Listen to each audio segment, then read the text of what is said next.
Welcome back to my channel. I ended up buying a ZENBOT CNC and the stand to go with it that you see here behind me. This is partially put together. I have some of those videos coming up. I originally, for some reason, didn't think about recording, and I took only some pictures of the start of the CNC back there. But I'm not very far, so I'll be able to go through the few things that I did. Again, it's a ZENBOT CNC, 48 by 48 inches.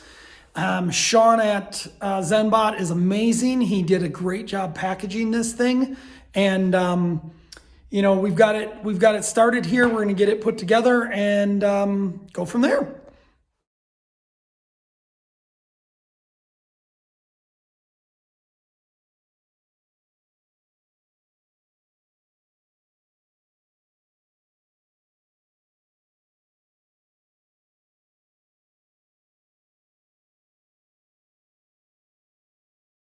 Okay, these are the three packages that came in for my ZENBOT CNC. This is the stand. I'm going to get opening them and we'll get building this.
Right, so I wanted to show you what I've already got built.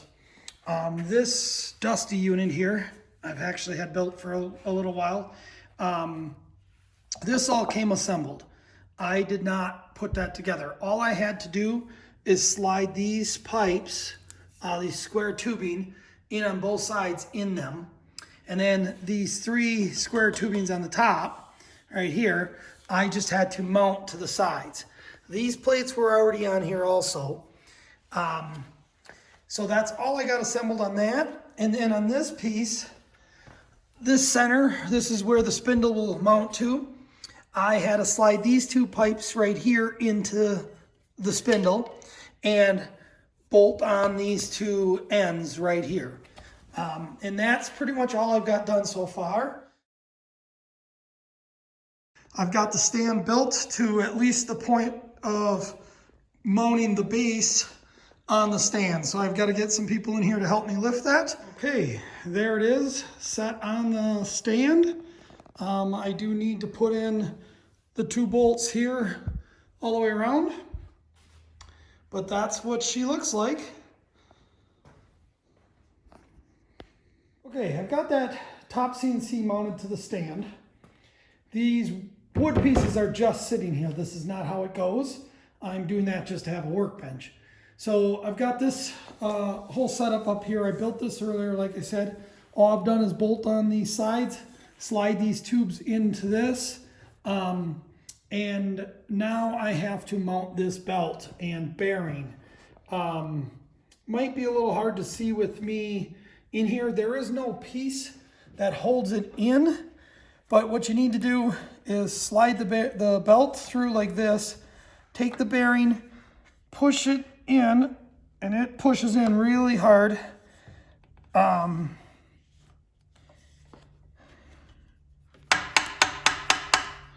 Well, we could use just the bolts to screw it in. The washer holds the outer sides in. So you don't like have a cover or a plate that goes on this. You just have to screw these in. Okay, now we gotta get this motor on, stepper motor on here. They do have them labeled with an X, and then down here there's an X. So to make sure you put the motors in the right spots. You slide the belt through the hole like you did on the other side, except all the way through, and you have to get it up onto the gear and then twist it like this so you can get the screws in on the back side.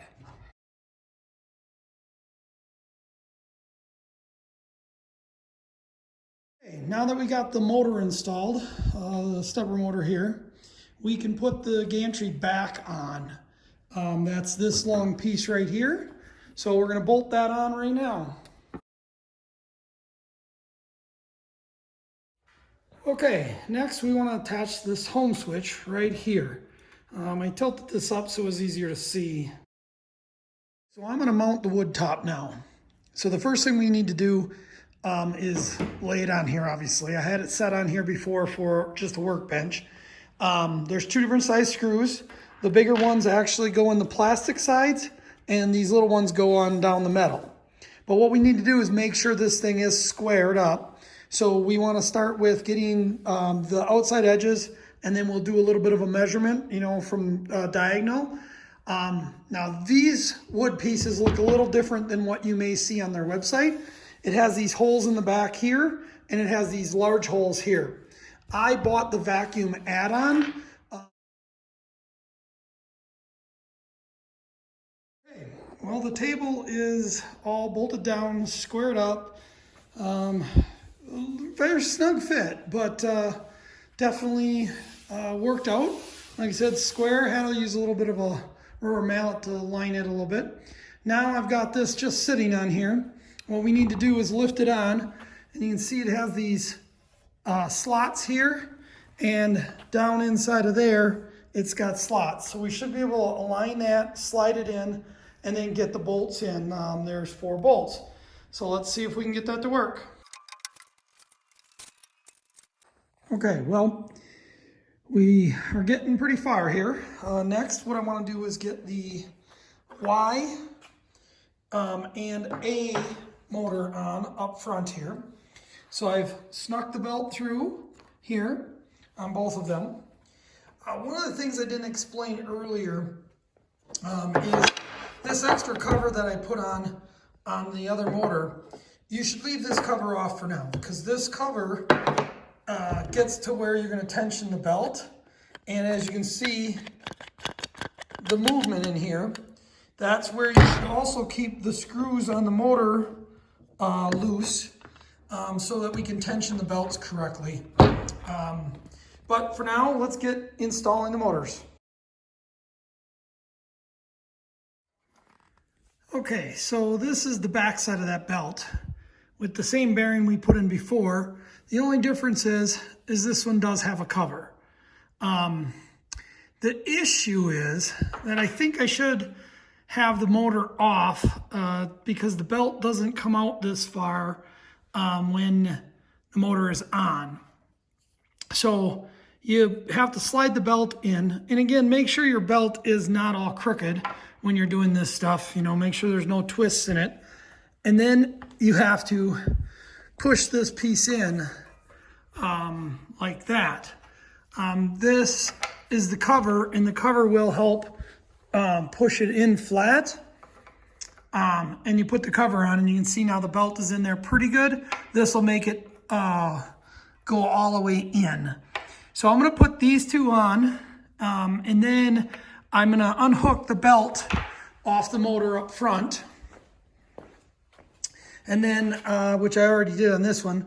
And then I'm going to see if I can get the belt on without having to pull the motor back off. However, I might have to loosen it up and twist the motor into the belt. So let's get these back pieces on. And matter of fact, what I'll do is I'll just unhook this belt, let it fall in there. And in here, which you can barely see, again, make sure there's no twists in it. and I'm gonna stick this belt out this side. Because then what I'll do is grab the other bearing, and we set the bearing in there, give it a little bit of a push. It's kind of hard to push. What I do on this one is use the cap and just push it on, and you get it to go in there flat. So now my bearing's in there. I know the belt is flat in here, the way it should be, but the belt did come off on the motor side for now, or I took it off. So we might have to redo those motors, which isn't that big of a deal, but let me put these bolts in back here, and then we'll get this done. This belt on, it's easier to have the motor twisted and twisted in when you put the belt on. I left the covers off so I can tension the belts. And you can see got those on. And now we have to start working on the back. We got to get this shelf put on. These screws go in here. I believe it's the cable shelf. So now what we need to do is we need to mount this, this piece right here, and those two screws will mount that cable, and we can get our wire track in.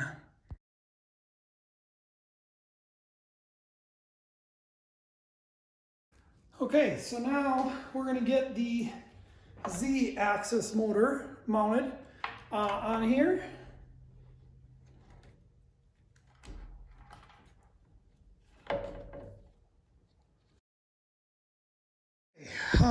Well, I made one more little mistake.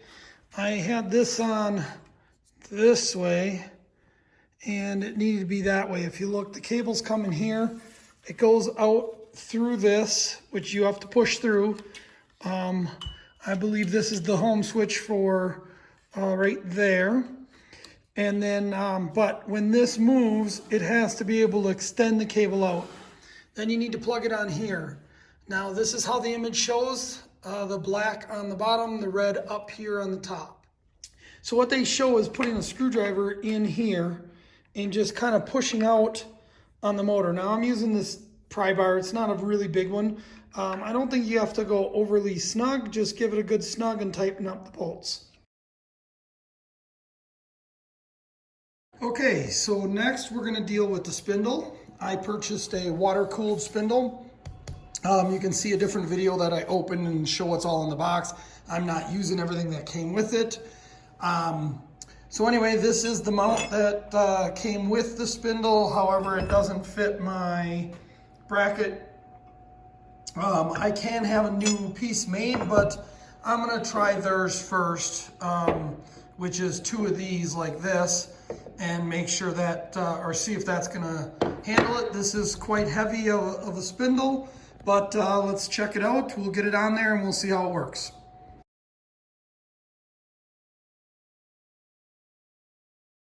I got the spindle mounted. So far, it seems to be pretty good. So, okay, I'm gonna get this little pad. It's a little platform that they built. I believe that's where your control box will go. I'm not sure why I didn't put it on earlier. I don't know how I didn't know it goes there because they labeled it J&J. So there's just 4 screws, nice and simple. All right, now I'm gonna wire at least the main Z-axis stepper motor. So you get 4 cables. 3 of them are exact same size, but one of them is much longer, and it is the one that goes to the Z-axis. On one side, the DB9. On the other side is the 4-prong connector that matches the 4-prong connector up here. So I'm gonna fish this through the channel here and down and around. All right, well, we got the wire ran through that channel back there. But then after I started looking at trying to wire up like this X-axis motor, I realized that I had the stand on backwards, or the CNC on the stand backwards, 180 degrees, easy to do. Unfortunately, it's because I didn't put that on first and I didn't know that was the front. but I found a picture that is the front. So anyway, I had to just lift up the CNC, spin it 180, or the frame, whatever one you want to go with. So now what we need to do is we need to continue wiring all the motors. I got this other track on for the lower cable here. This bottom plastic bolts underneath here across. Of course, the 2 bolts for this. So the other end of this track gets mounted over here. And you can see I ran some cables down through this, and I got the front cables all ran. Here's all 4 of them. These will get hooked to your gecko drive. Now, I'm not gonna tie these all up yet because number 1, this isn't staying here. Number 2, I'm not sure. I'm gonna 3D print a box or something, but I'm not sure exactly how I want it laid out yet. I have to still fit the VFD for the motor. I do have this Ethernet thing that we're gonna get hooked in there. Now, the motor did not come with wire to go all the way back. All it did is come with a connector over there. So I need to wire this up and run this through yet. That's coming up. And then it didn't come with hose. Well, it did. It came with that orangish, pinkish, whatever hose. But the problem with that hose is it's not long enough to go down. There's the chiller there. I'm probably going to mount the chiller, I guess, just underneath in the edge there. I haven't decided that yet either. So I had to make a trip to Home Depot. The chiller has 3/8, and this is, well, outer diameter, I'm not sure, but the inner diameter is like 3/16. So I had to get all these adapters to be able to go 3/16 inner to this, to switch over to this. And so I'm gonna run this, and I believe I'll leave the adapters out somewhere. I'll show you that when I'm done. But we got to wire the motor and wire these last things up. We're getting ready to run. This DB9 right here is for all your limit switches. So the wire goes for this limit switch, home switch. There's one here, and then there's one down here. We have the hoses ran. These are the hoses that came with the spindle. I soldered on the end of the wire here. This is a 14-4 wire. I could have went with 16, but the Home Depot just happened to have that one, and I like the wire that it was. So I ran it through the channel, zip tied a couple spots, didn't clip it yet, and down this side. Now, I ordered, and I'm gonna have to take all this apart, but I ordered taller ones of these. The project I wanna build on here, or some of the projects I want to build, I need to be able to have higher, and I'm going to be making, which I'll show you that later or another video, a vacuum table for it. So I've got them, the wires ran through here. Now I had to come up a little creative on the hoses because these are the hoses that came with the spindle. This is the hose that fits the chiller. Now you could have went with just a pump, but I didn't have enough hose for just the pump anyway. And then you need a bucket and all that stuff to put the fluid back into. The chiller is all enclosed, so I like that. So now I need to decide on this hose. These are 20 footers. Just trying to decide on where I'm gonna put the chiller. I'll run the hose through this channel. And as you see, I've got all my wires sticking out here, yet I need to wire that up into this stuff. And that has extra cable, so I don't have to keep it near there if I don't want. But it doesn't have extra cable. I can't go away 10 or so feet. But the chiller, I could actually move way back over to a wall or around somewhere else. The chiller's pretty good size. It would fit underneath also. You know, so I just haven't decided that yet. All right, I have everything wired up. I've got those hoses going through. I've got the cable for the spindle going through. The cable for the home switches ran down this and over to this side. I have the hoses on the back of the chiller. The chiller has coolant in it. I have all the serial cables plugged to the gecko drive. This is the home switch cable. And if you look in there, it's a little messy, but I have to come up with a hole to put some of the extra wires. This is the box that comes with from ZENBOT if you buy their control box. And it's a very nice case. The only thing is I do need to add stuff because I have a wire coming over to control the spindle right from the Gecko drive, from the software. And then I also have this Ethernet box hiding down there for now. So this is obviously just all a temporary solution. This you're not supposed to leave on its back, so I kind of just screwed it to a board for right now. And then of course the computer. So everything is built there. What I want to show you back here is I've got the vacuum built. The vacuum, it's not 100% done because I'm not going to be using it yet. So these pipes go in here, and those brackets right here go underneath like this to hold the pipe up. Okay, so the issue with this right now is it's designed and it lifts up above if I tighten it up. And I don't want to do this, but it's designed because I'm going to put a 3/4 inch MDF board on top here, and I'm going to make a vacuum table so that the vacuum goes through it. So for now, I left these brackets off and I just kind of pushed them flush. So I can put a board on here. I could hook up the vacuum and use that to hold down one board for my test. Now there's the vacuum pump that came with, well, it didn't come with, I bought it with. So it's a 110 volt vacuum pump. Then out of here, 2-inch to these 1-inch pipes. Now I may twist this around, none of this is glued. I may twist this around and put the pipe in, down, and into that, and kind of keep that tucked there instead of here so I can keep this closer to the back wall. You got valves on both sides so you can, turn off one side or the other. And like I said, in a future video, I'll show making a vacuum table. But she is 100% built, ready to do the software and setup and all that stuff, and we'll do that as another video. All right, so it's 100% built. We have it wired, we have it plumbed, we have everything set that we need to have set on this. So now it just comes down to getting the software on it and setting up all the different software, which we'll do in another video. So thanks for watching the build, and I'll see you in a little bit.